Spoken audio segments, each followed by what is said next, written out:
coming to you direct from the nerve center of the galaxy's greatest comic. This is the 2000 AD Thrillcast.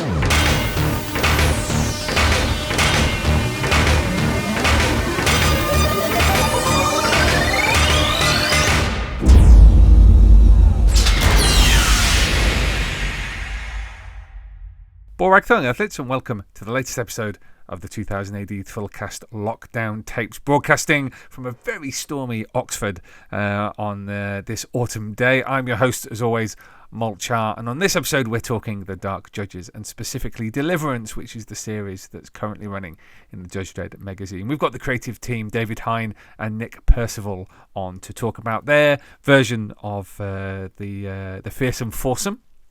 What's in store for them in this story, and just some of the ideas that have informed both their approach to the Dark Judges and also horror and gore and things like that. Really interesting chat about their process, both Nick as an artist and David as a writer-artist. So it's fantastic to be able to talk to them. As always, do let us know what you would like to listen to on the 2000 AD Thrillcast now that it is weekly, burning through material. Thrillcast at 2000ad.com. That's Thrillcast, all one word, at 2000ad.com. Thank you for the feedback we've had so far. Lots more in store this year. So we will crack on with our feature interview with Nick and with David, where we talk about Judge Dredd. No, we don't. We talk about the Dark Judges, Deliverance.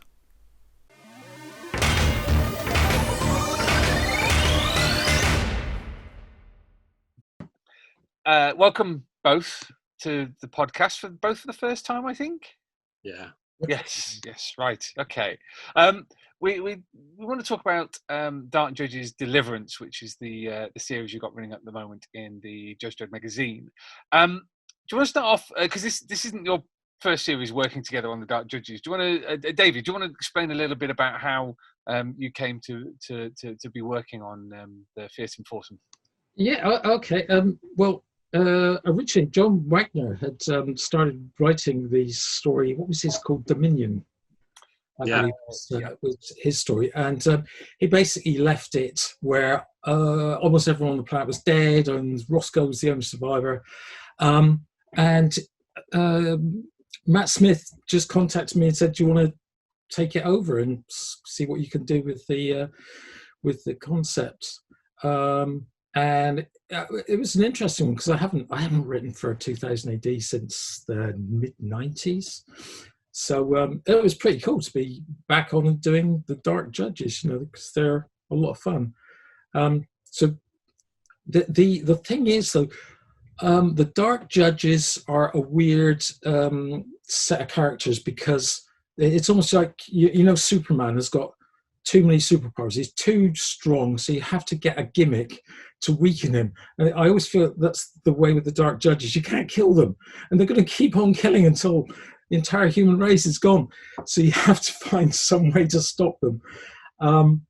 I guess the original gimmick with Torture Garden was that, first of all, they're addicted to killing. So they couldn't kill everyone at once because then they have no one left and they're stuck on the planet. So they kind of ration themselves. And secondly, what do Dark Judges do in their downtime? I've kind of figured, well, maybe they're into art. So we had this whole thing where they were like creating sculptures, and Judge Death was getting into really dark Gothic literature and that kind of stuff. Baudelaire. Stuff like that. And we just kind of took it from there. And Nick was great to work with because, when we actually came to do, they built a city, and I said, have a look at Gaudi and his architecture in Barcelona and kind of take it from there. And I don't know if you want to talk a little bit about that, Nick, how you... Yeah, well, a lot of it, obviously you put a lot of it in the script, and were kind enough to attach various visual, references and so on and whatnot. But I think obviously with the city and everything, it was obviously the garden itself, it was just a way of using the corpses and all the zombies that had been previously killed and were still being killed by the Dark Judges, using them to actually make them part of the architecture, part of the garden. Everything's entwined together, so their anatomy is blending into the foliage, into the architecture itself. It just became one big mass of bodies and architecture and so on. And it's visually, I thought it was great for me, because it was just obviously in Dominion, the first book, it was pretty much like a homage to every zombie film, comic book going, and it was great to do the traditional kind of Walking Dead style zombies. But what was nice about Torture Garden was the continuation of that was they kind of evolved. So in a sense, they were still undead, but you had the visuals where you could combine all the plants and all the vines and everything. It was just, it was great. And also it could bring a lot of color into it as well, because everything's a bit more moody and gray in the first book. And then this, because of that, you could bring lots of greens and reds, and so in a sense, you've got this grotesque imagery, yet you've actually got quite a nice color palette, which I thought was quite an interesting way to approach it. Yeah, I think we're going to go further with that, because in the new series, we've got Roscoe surviving, and although I did my best to destroy the Dark Judges and get rid of them for at least 10 years. Matt insisted on bringing them back after only a year. Right. So this time we've got a Judge Whisper, who kind of gets infected by the blood orchids. So that whole idea of you've got a dark judge, he's all grey and like cadaverous, but with all these beautifully colourful flowers growing out, and I really liked that contrast. Yeah.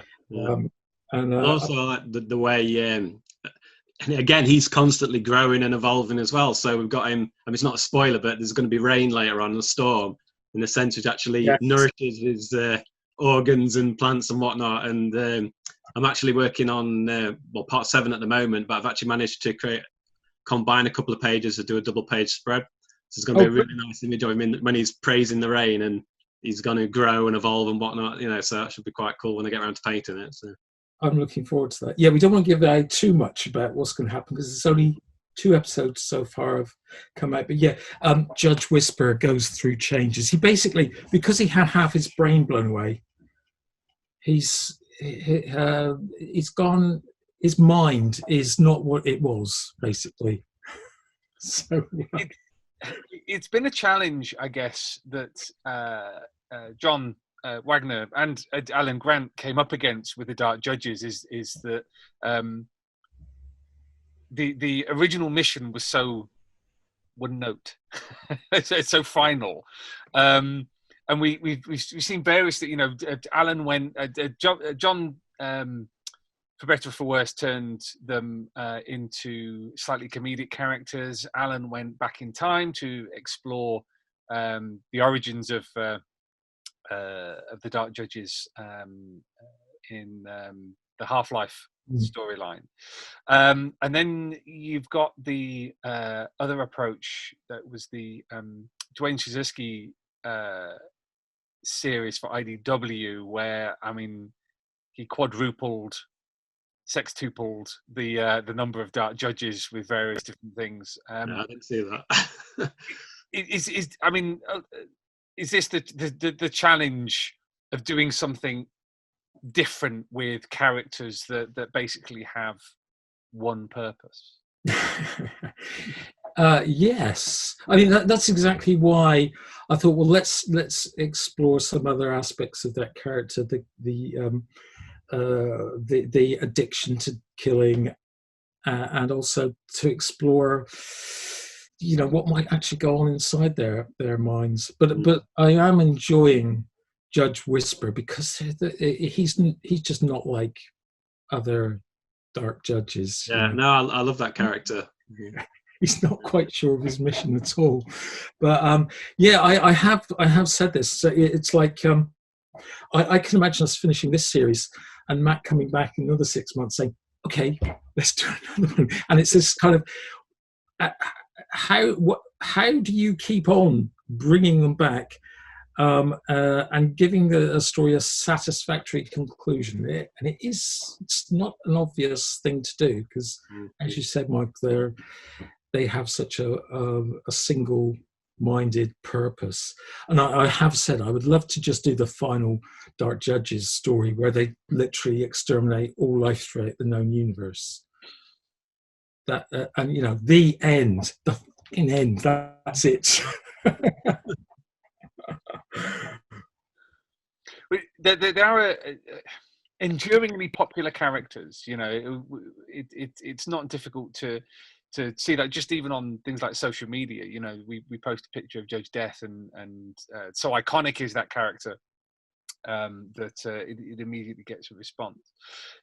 Do you to a certain extent feel the weight of that kind of continuity, the weight of all that's come before, not just in terms of script, but also in terms of art? Because obviously these are characters created by Brian Bolland, who's... Yeah.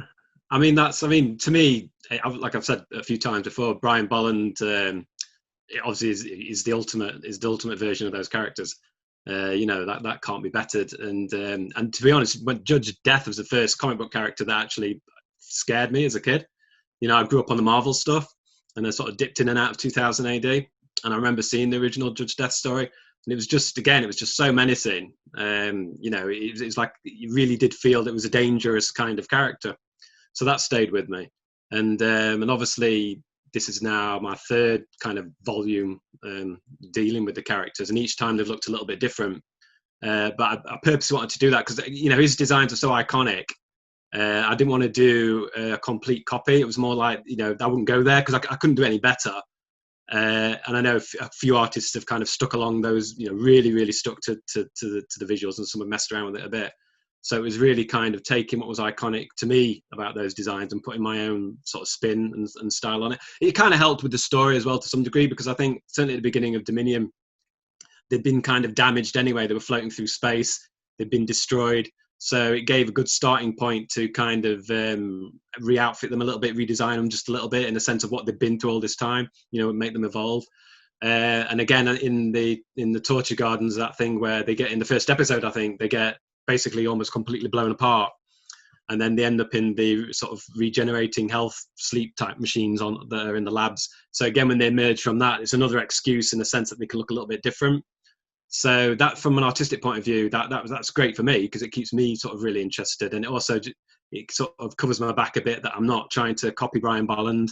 I'm not trying to do like a painted version of Brian Bolland or whatever. That he's like the master as far as I'm concerned. So it is daunting, but it's I think now being that far into it, I think I was counting the other day. I think I've probably around about over 250 pages I've painted now with the Dark Judges.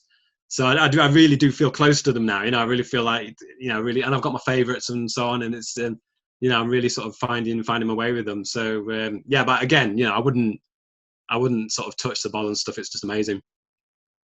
Yeah.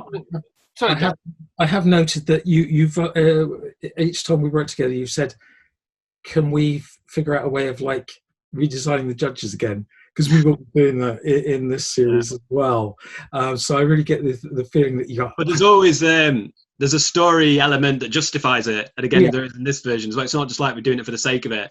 It's not happened yet, but obviously in the new series, there's a good reason for that. And I think that's what's good. It's justified and it actually plays into the story as well. So that's cool as well. What are your artistic influences on the Dark Judges stuff that you're doing? It's a weird one because, like I say, Bolland's obviously a starting point. So you're still having the portcullis type thing on Death, and and then the skull for Mortis. So all those iconic elements are there. And I don't really know. I mean, obviously, again, you're going to get that difference because my stuff is fully painted as well, so it's going to look different to obviously the black and white stuff. So you got the advantage of you can bring a colour scheme in for each character as well, and again, that was a decision like with Judge Fire when I sort of was approaching him. I was making him more sort of blue, like Blue Flame, again, just to make it a little bit different, because we've got the advantage of fully painted colour. But my influences come visually, come from outside that. I'm always a big fan of, say, Frank Frazetta, famous fantasy artist, and a lot of art. Again, how he approaches colour, his stuff's very sort of colourful, and he'll use spot colours in various places for various effects and so on. It's and a lot of film, to be honest. I think these series, I've looked a lot more at film in just terms of some of the lighting and some of the sort of how to compose it. I've tried to give it a bit of a widescreen sort of feel, quite cinematic, which helps with David's scripts, because David's scripts are very they really like screenplays, and the paced, very sort of punchy how they're paced and so on. I mean, you'll know when, how when to go to wide or a close up and so on, and it just kind of it's a pleasure to work with, really, because the scripts flow so well when you read them, and when I start laying out the pages, it feels very cinematic. I mean, Dave might want to talk. I mean, obviously, because Dave, you're an artist yourself, so I presume some of that comes from you're visualizing it more so when you're writing it. Yeah, I always, to this day, I always do thumbnails as I'm doing the scripts, which you won't see, because I always feel it's a bit it's pinning you down too much. If I show you thumbnails, it's going to get stuck in your head. I'd rather you have a, but I do that just so that I can figure out that it is going to work. So I'll kind of sketch out camera angles, close-ups, how many pass the page. And I know you also like to have at least one full-page spread every issue, so I try to work one of those in. I mean, that's one advantage of being in the magazine, I think, because we've got 10 pages per episode. You're not forced to squeeze everything into 5 or 6 pages, so you can have a little bit of pacing. You can have those moments where you're going to turn the page and it's going to be a big splash page kind of shock moment. You can build to that. Whereas in 2000 AD, and certainly when I worked on scripts, I mean, it's through no fault of anybody there, but because you're limited to 5 or 6 pages per episode, there's a lot to cram in. That you can have a scene change and it's on a separate page. I hate scene changes where it's on the same page. I think that never works in a short form storytelling. It's nice to break, and it just adds for more of a flow. Like I say, we've got the advantage of the 10 page per episode format. And I mean, from an art point of view, that just gives you a bit more room to breathe.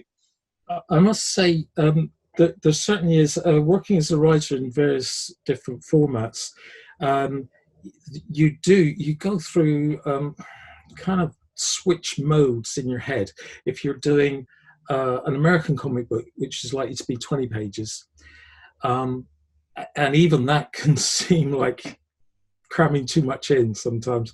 And then the 6-page stories for 2000 AD, I remember when I was writing stuff for 2000 AD back in the 90s, my God, to have to make, because you still want it to be a kind of self-contained block within the story, and to do that in 6 pages is incredibly difficult. It does make for that very, as you say, punchy kind of storytelling. Whereas if you're doing a full graphic novel, which I've done with people like Mark Stafford, 150 pages, you can really relax and just and then get very cinematic. That is, to be honest, my favorite way of scripting. But yeah, the magazine 10 pages seems about right, actually, for each episode. I think it works pretty well. Yeah. In terms of the writing for this, are there specific things that you are drawing on? Because I'm thinking about the kind of pseudo-religious elements that have made their way into Deliverance. Is that something that's intentional? Is that kind of the best direction to go in for something like this? Playing with ideas like that. I'm certainly interested in cults and death cults, like the Jonestown cult, where over 900 people committed suicide, enforced suicide. But actually, I can show you. This is one of my big influences on this one. The Imitation of Christ by Thomas à Kempis. Thomas à Kempis was the most miserable bastard who ever lived. And this whole book is just telling Christians how life is suffering. It's awful. If you're actually having any pleasure whatsoever in your life, then you must be doing something wrong. So I kind of, there's bits and pieces. We've got a character called Kempis. Yeah. And some of his dialogue is actually more or less quoted straight from Thomas à Kempis. I did enjoy that.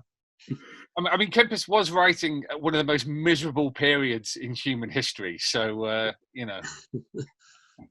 Yeah. Oh, and of course, we got an element of Buddhism coming in. We haven't actually introduced yet, have we? No, part 4, I think. Okay. Let me just say, That was bizarre when I read the script for that, actually, because again, it was one of these things where obviously I'm reading it page by page, and I get to the last page, and it's like, what's David on? You know what I mean? It just gets more and more surreal as I was going along. So yeah, it worked out well. I have to say, I think you were talking earlier, Michael, about whether people go for the humorous approach or the dark approach. And what I'm trying to do, I hope I've succeeded, is to write a story that's incredibly dark, but also makes you chuckle. I think that's the thing. I mean, that's the thing for when the Dark Judges themselves have been treated kind of like pantomime characters for whatever reasons, you know, whether it was just a case of, you know, wanting to do something different.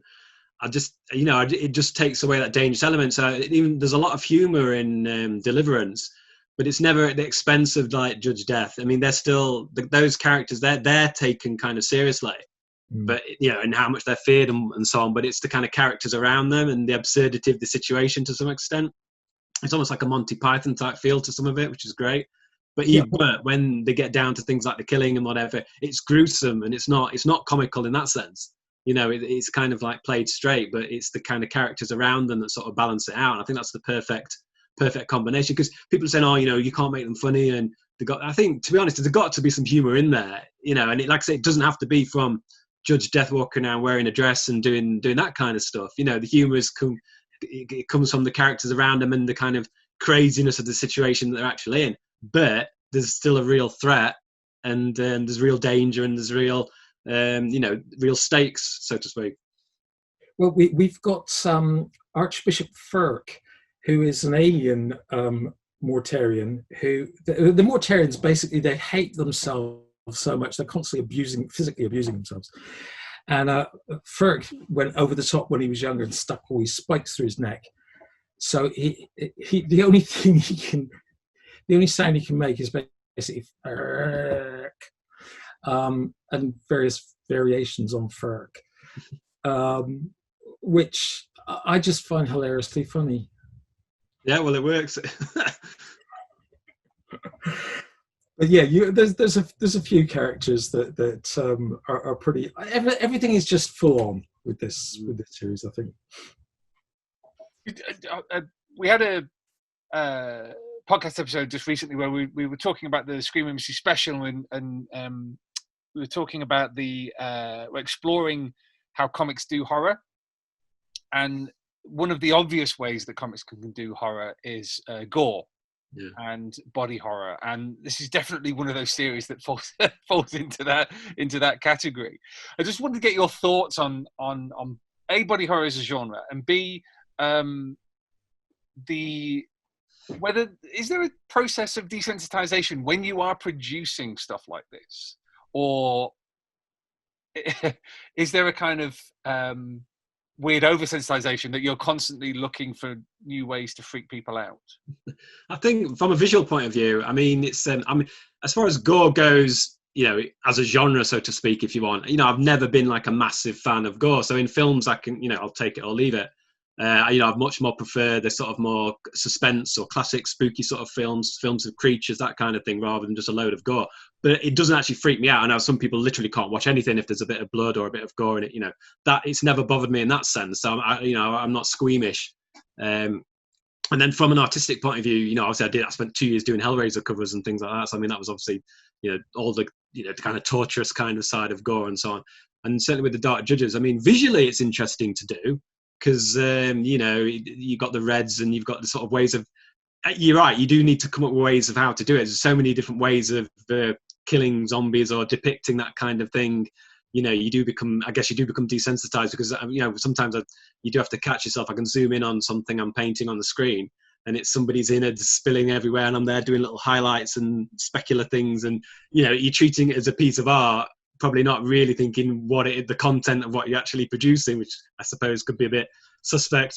But you know, I'd literally just treat it as a piece of art and part of the storytelling process. But it's I think it's quite an easy thing to do. I think much harder is built, certainly in a comic book form. I think building things like suspense is quite difficult to do, certainly with the amount of pages maybe you've got, and you know, and how much room you've got to play with. So that's quite hard. Gore is always kind of an in-your-face kind of element, but it's trying to make ways to find it maybe a bit more visually interesting and not do the kind of over the top kind of comical eyeballs flying out the heads type thing. I think it's a bit more making it more sort of grounded, if that makes any sense at all. I must say I've been watching The Boys, and it did get to, I've enjoyed it a lot, but I did get to the point where I was saying, if I see one more exploding head. But talking about over-the-top gore, I did write a few series for Crossed, and my instruction on that book, which came from William Christensen, the publisher, was basically push it further than we've gone to this point. And I was like, what, further? I mean, if you know the Cross, it's pretty over the top anyway. So it was kind of weird. It was I did used to set myself the goal of breaking my own barriers of good taste. For like, can I go further than this? And I think in the I look back on that work and I'm not entirely sure about it now. I mean, that is a very good series to kind of question the nature of horror, because you look at the people who had worked on Crossed, Garth Ennis, obviously, yourself, David Lapham, and Cy Spurrier, and it did feel like there was a scale between those who, like David Lapham, where it was very, very intense. There wasn't a page that hadn't got something pretty disgusting on it. Whereas Garth and Cy Spurrier seemed to be much more the kind of strategic deployment of that gore. Yeah. If you see what I mean. And just excuse me for 1 second. It's just started raining torrentially. I think I may have water coming. I'm just going to close it. Going on your comics, on your spinner rack. Protect it.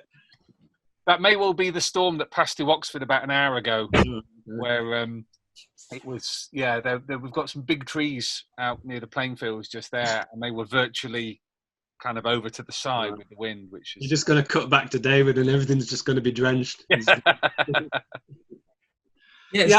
dark. You're all right?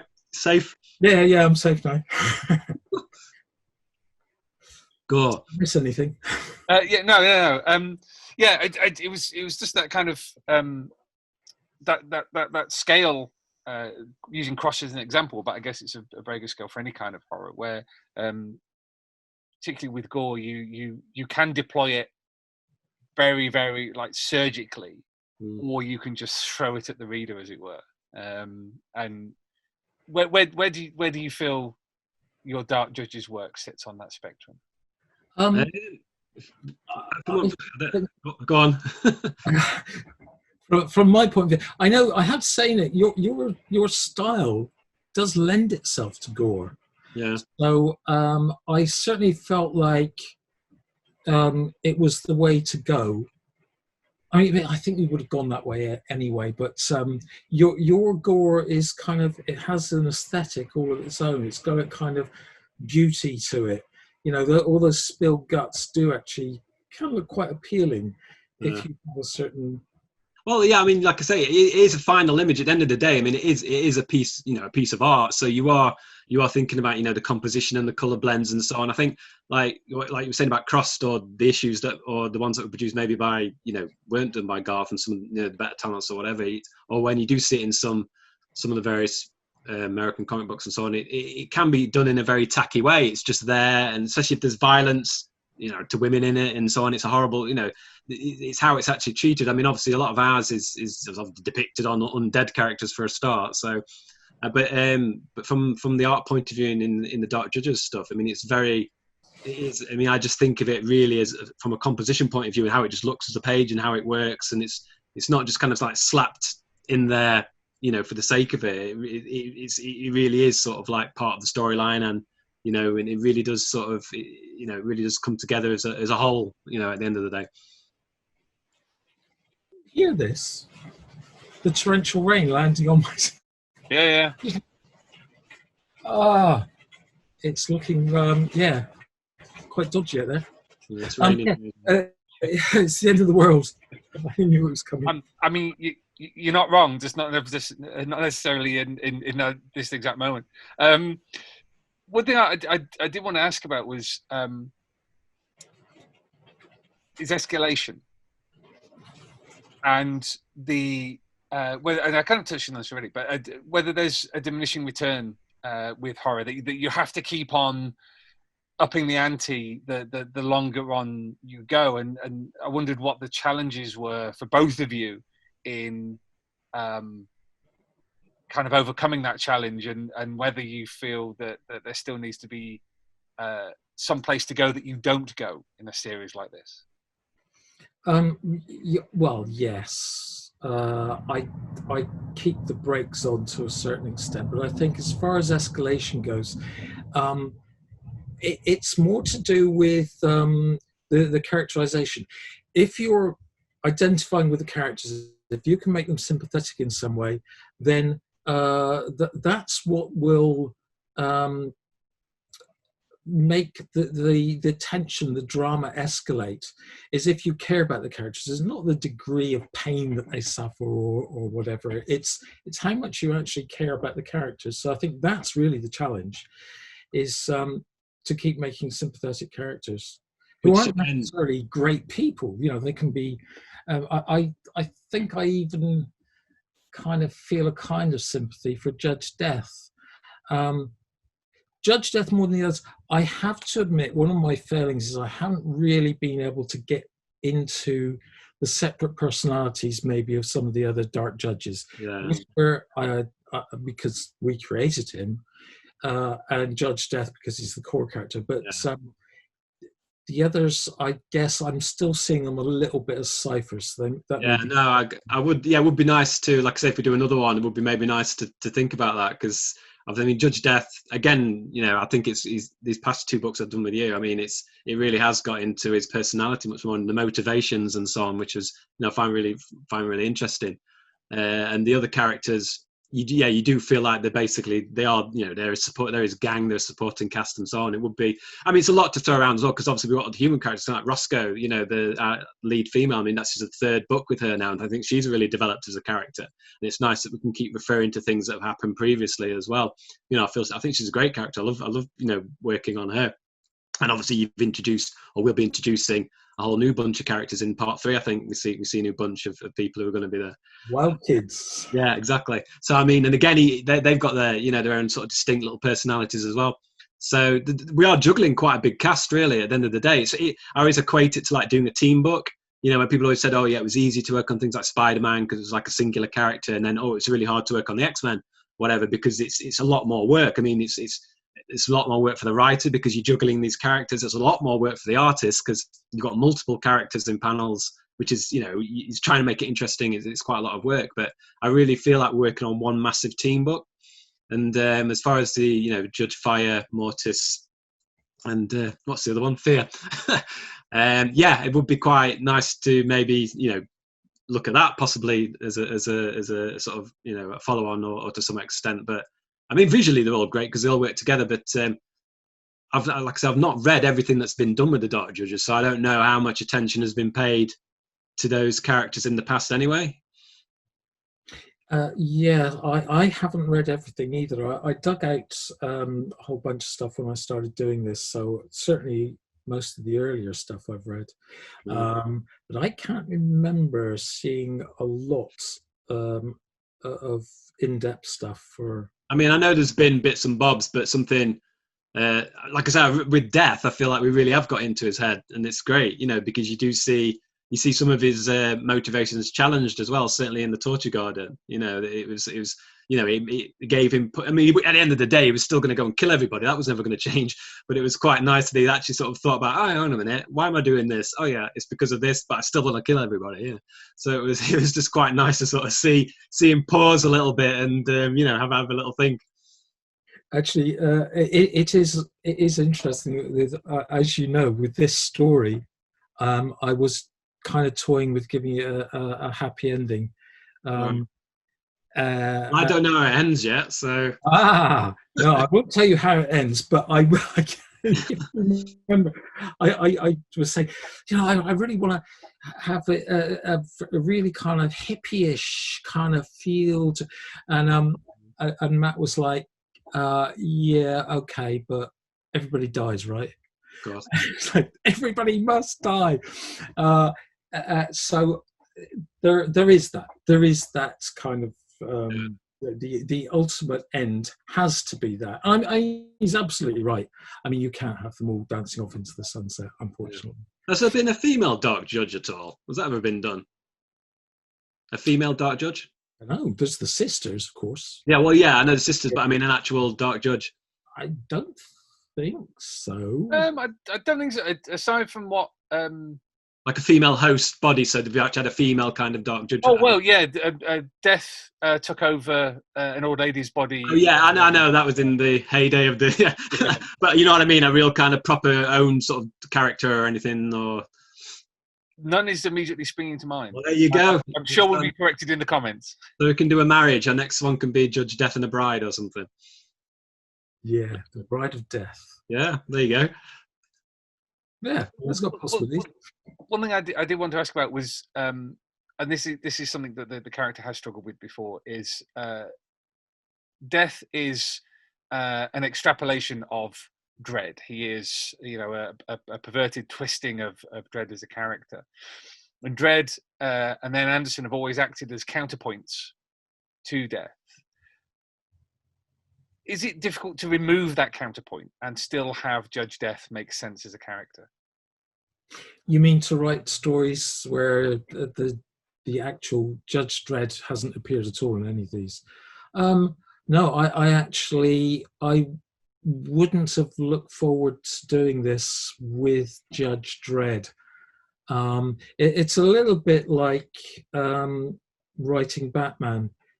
There's not very much you can really do with the character anymore, I think. So I was far happier to introduce new characters going up against Death than to do yet another Dredd versus Death. I know everyone. It's like there are key characters that everyone wants to write, and in this country that would, I guess, be Judge Dredd. But I honestly couldn't think of a single thing that you could do with him now. I mean, how many? Well, we've got 2,000 issues of 2000 AD or more. 2,205 this week. Oh, no. It's I'm amazed actually that there are still entertaining stories coming out with featuring Judge Dredd. It's been pretty amazing. I think it's given us more freedom though to some extent, because the fact that it doesn't have to be Mega City 1, it doesn't have to be Dredd and Judges and so on. It's just given us freedom to do basically whatever we want. I mean, obviously the fans will always know that he's a mirror of Dredd or whatever, but I think Death's has moved beyond that in terms of being able to do solo adventures, and it's quite nice to see other people's first reactions to him as well. So we're introducing new characters who haven't encountered Judge Death before, so they're seeing him for the first time. Everything's kind of fresh. Where if it's the Mega City 1, it's Judge Death again. I mean, at some point, I mean, it probably won't be. Guess it won't be us, but at some point, I'm sure Matt will want to get them back together and have another face-off. But again, it has been done, and it would have to be done quite differently. And I think in the meantime, there's a whole bunch of stories you can do with the Dark Judges, and it's quite nice to have them, with characters that haven't interacted with them before and don't know maybe what the threat is when they first encounter him.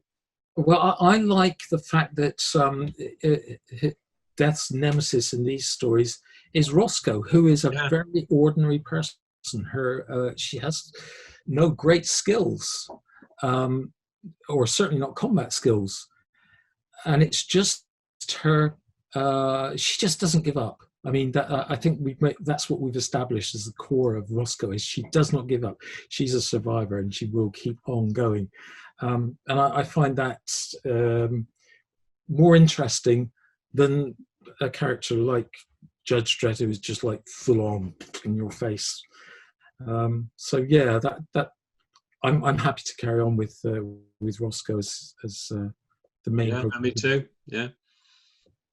One thing I always find really interesting about Judge Death, particularly in later years, is he's a failure. Sad man. Not only is he not, destroyed Mega City 1, but he's not even the greatest killer when he's on Earth. Like, Dredd is responsible for, 1.5 billion deaths, which, in comparison to Death, is just completely overwhelmed.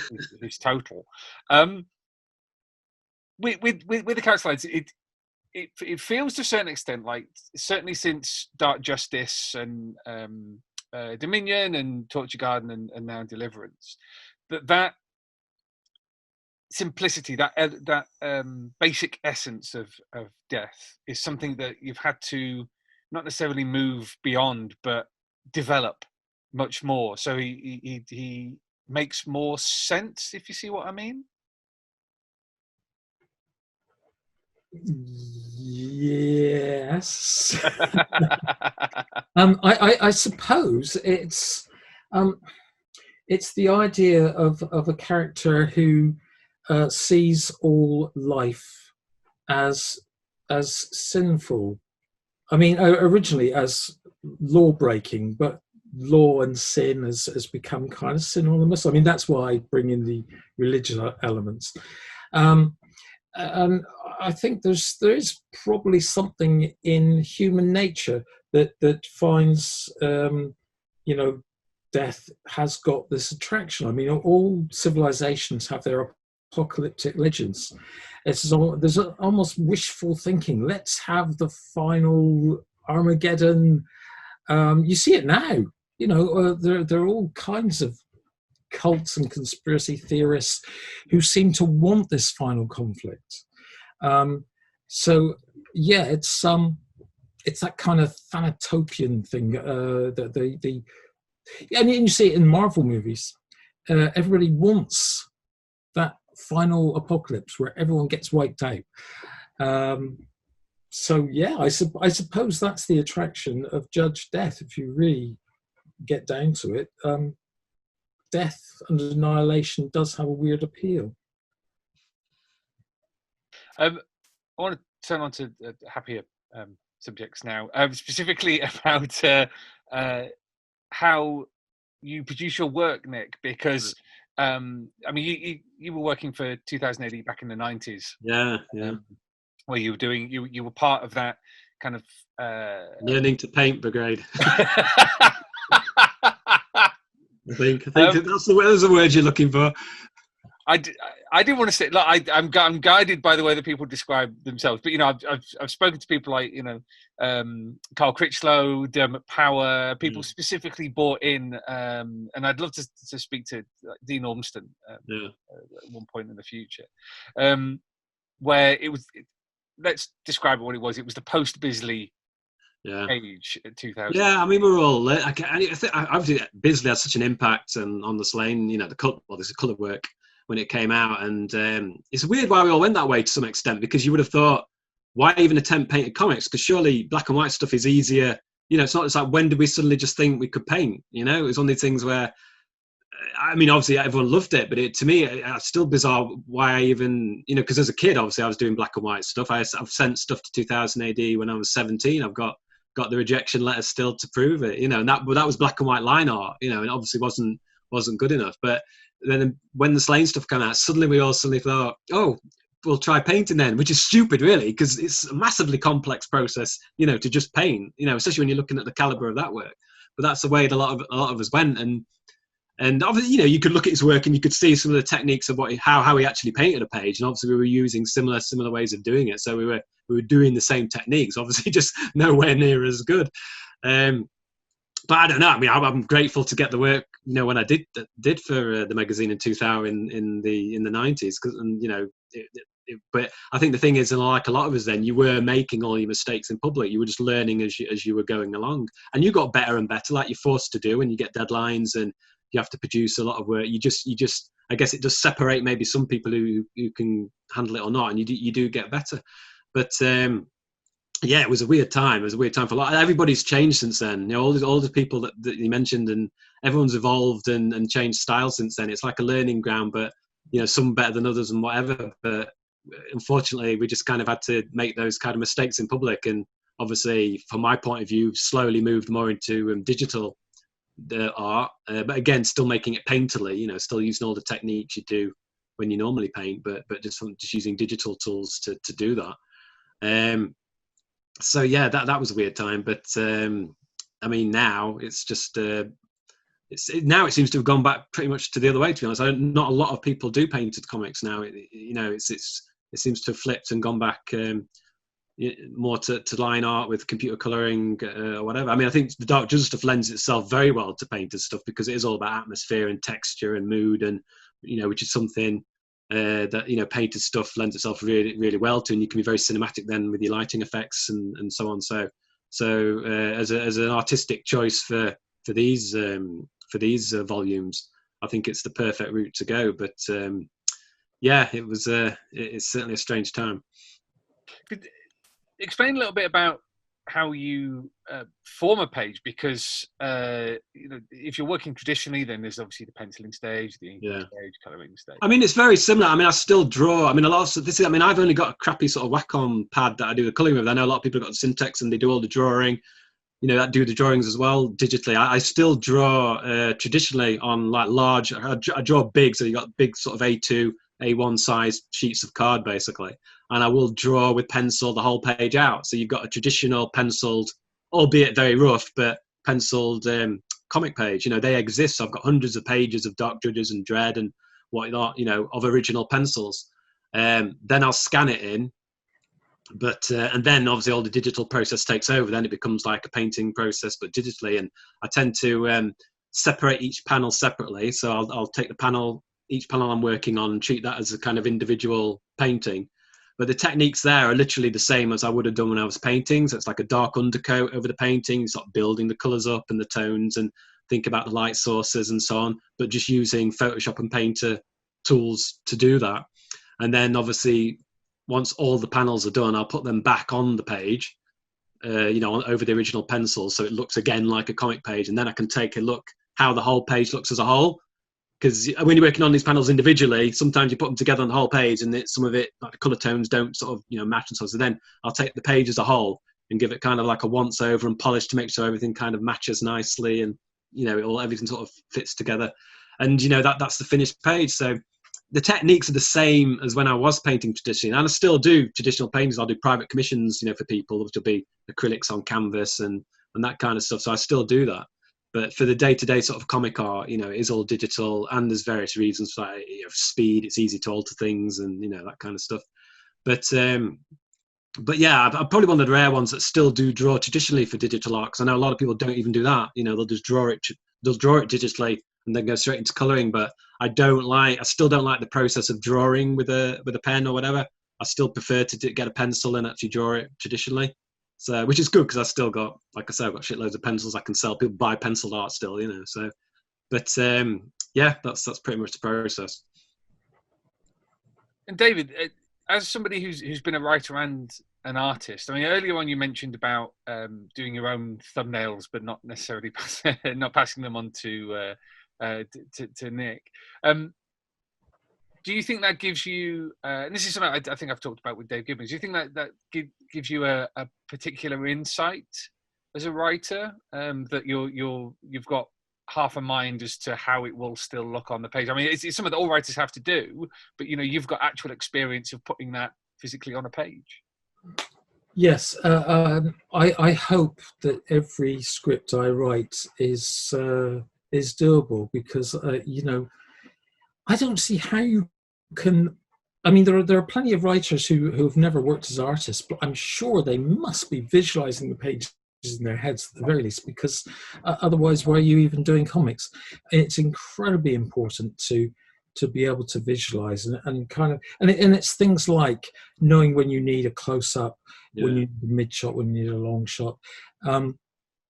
It's and it's to do with pacing, I think, as well. I mean, I see some scripts that, I mean, this is probably something to ask Nick. It may be that some people prefer a script which is basically just dialogue, and that all the decisions are going to be made by the artist. And I guess what I try to do is have a balance. I have a pretty good idea of how I think the story should be told visually.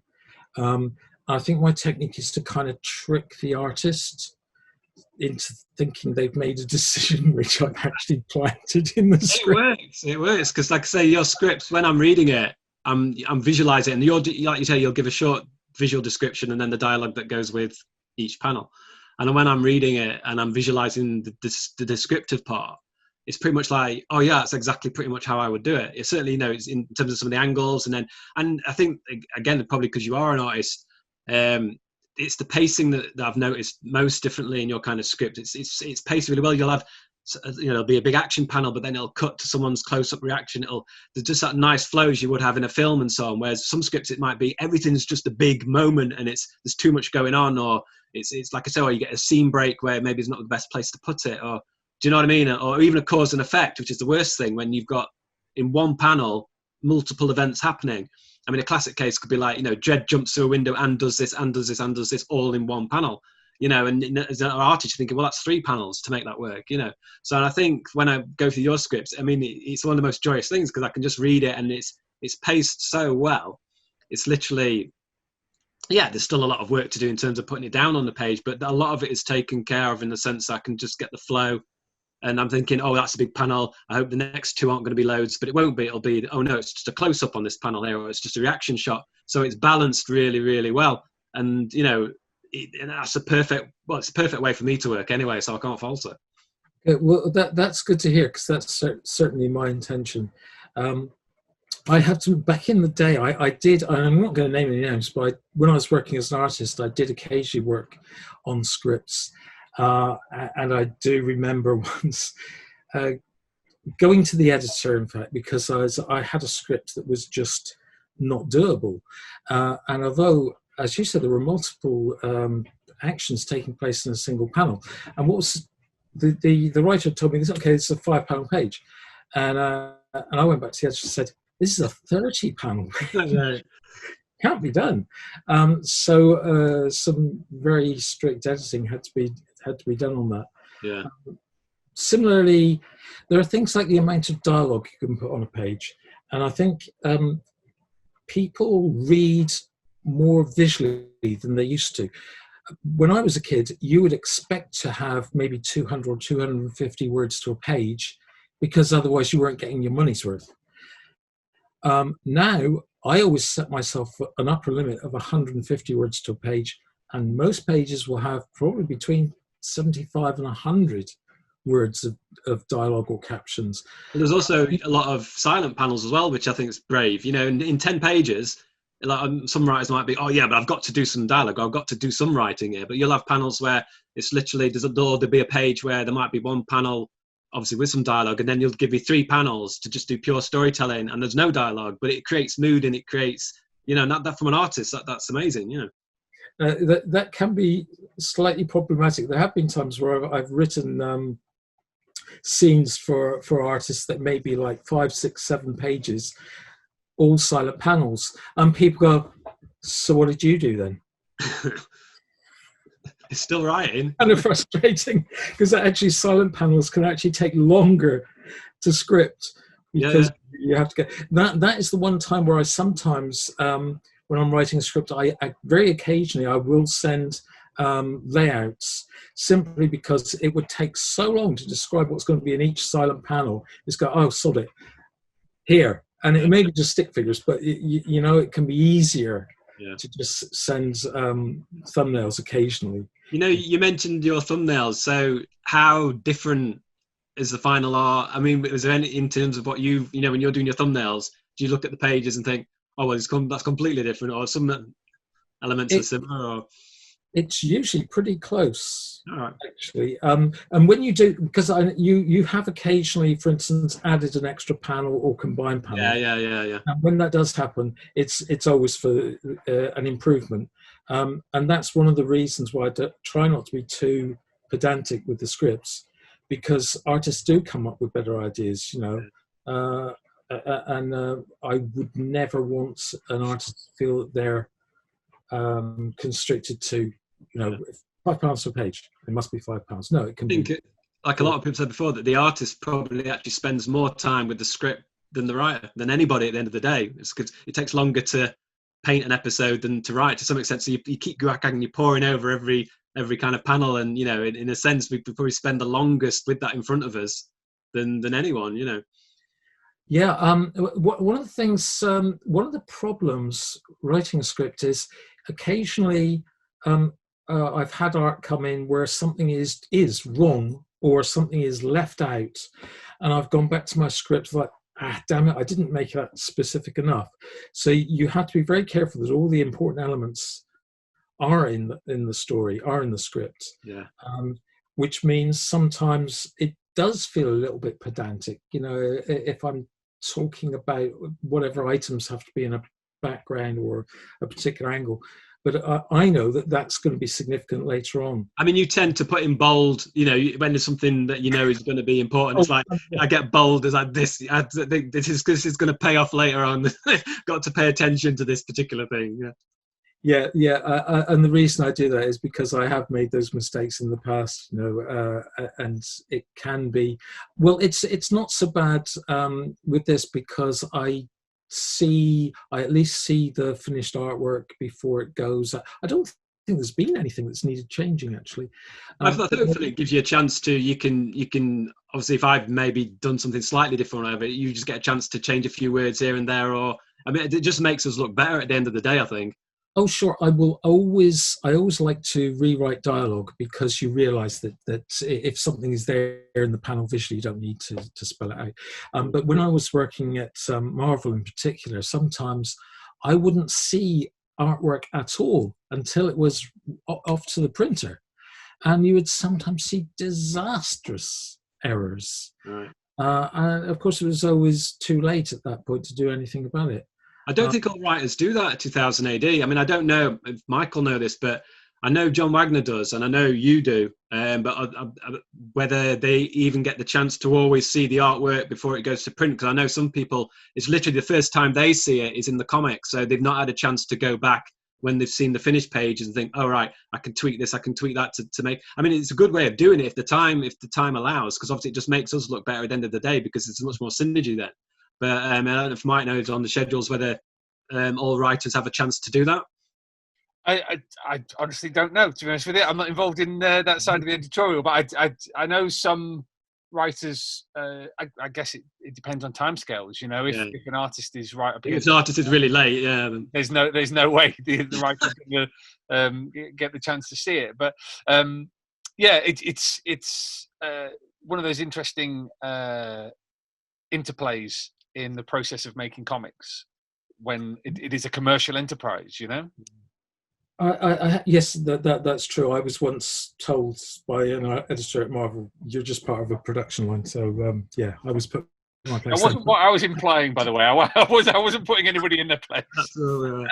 No, I have to say though, working with Matt Smith as editor on the magazine, I've noticed that when the printed copies come through the door, there sometimes are little changes that I didn't make, and they're always for the best. It's always something that Matt has spotted needs to be emphasised or changed or whatever.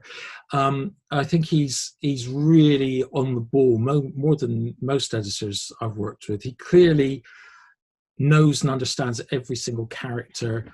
I guess I don't know how long he's been working at Rebellion. It's a long time now. Yeah. It's 20 years. I mean, he's the longest-serving editor at 2000 AD.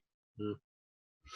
Well, it shows in that sense, and he really knows the job inside out. So I can't imagine that there would ever be any disastrous errors go all the way through to print. I think he's done a great job. I mean, the fact that I've been allowed to sort of redesign them visually as well. I really thought like might be, oh no, you can't do that, and obviously without giving much away, there's another element of that coming up in later episodes of Deliverance. And Matt's been great. It's just let me run with it. I think he just thinks, well, different artists have different approaches, and I thought that might be a bit of a no-go area, but it's it's been great. He's very good at the start of a story. When I send in a pitch, he's very good at spotting what may not work or the weak elements of the pitch. But once you've gone through that process and taken on board whatever suggestions he's made, he's incredibly good at just letting you run with your story then. It's. I mean, I think it has to be by the nature of the job of just getting the comic out to some extent. You know, ultimately, it just eats material. 2000 AD. I know the magazine's monthly, but you know, there's such a volume of it just, you know, gets through so quick. You know, at least, you know, we have had the track record of being able to deliver on time and get it done and stuff. So it's a bit like, hopefully, yeah, I'll trust these guys. Let them run with it. You know. Just to round off the conversation, you know, we've talked about the history of the Dark Judges, the potential for the Dark Judges, what you guys have been doing with them. If it was gloves off, no editorial mandate, no no kind of no, you can't do that, just kind of pie in the sky, what you'd like to do. I guess David's already kind of mentioned this. What would be your ultimate Dark Judges story? Well, as I said, one would be either kill all life throughout the universe, or you know, the judges wake up one day and decide that they just want to be nice to everybody. It'd be the two extremes, one or the other. Yeah, I think it would have to be, well, you say the kill all life thing. I think it has to be almost, I imagine the final panel, like a final content Judge Death. You know, everything's extinguished and, you know, just literally massive double page spread is just there, sat, thrown or whatever, and you know, it's done. It's literally done, and maybe he just totally expires himself then, and everything's that's just the end. You know. Yeah, that's probably the ultimate way to defeat him, is the kind of for the man who has everything. You know, basically get him trapped in his own head so he thinks he's killed everything. I can imagine, yeah. Well, we could do it like that, so we can still do that story, and then effectively it kind of didn't actually happen, yet we still get to tell it. So, I mean, that's pretty much nearly as good, isn't it? I mean, maybe for the next one. Yeah. Okay. I think David's a bit sceptical about that one. I don't know. I'm sceptical about whether Matt would let us go with it, but no, also, we've given away the end. Well, there's that. Yeah. Okay. Fantastic. Well, thank you so much for chatting away about this. Looking forward to seeing how Deliverance pans out, and yeah, more gore. And oh, yes, there will be. There will be gore. Destruction through space.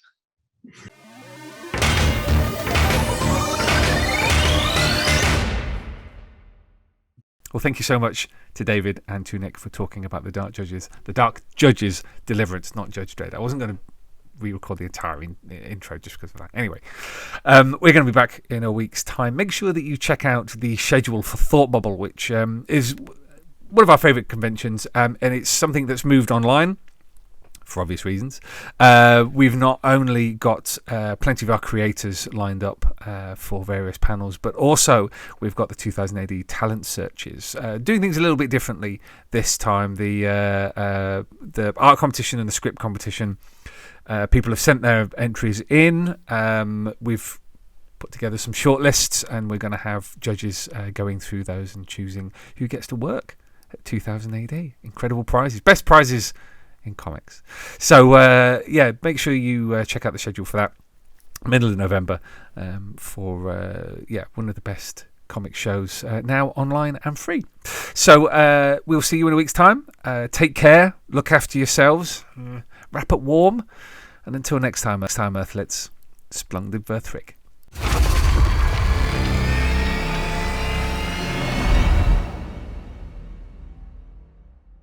Alert! Alert! Alert! Fill power levels dangerously high. Alert! Alert! Read 2000 AD every week. Ask your comic book store or newsagent now. Subscribe to the Galaxy's greatest comic at 2000ADonline.com.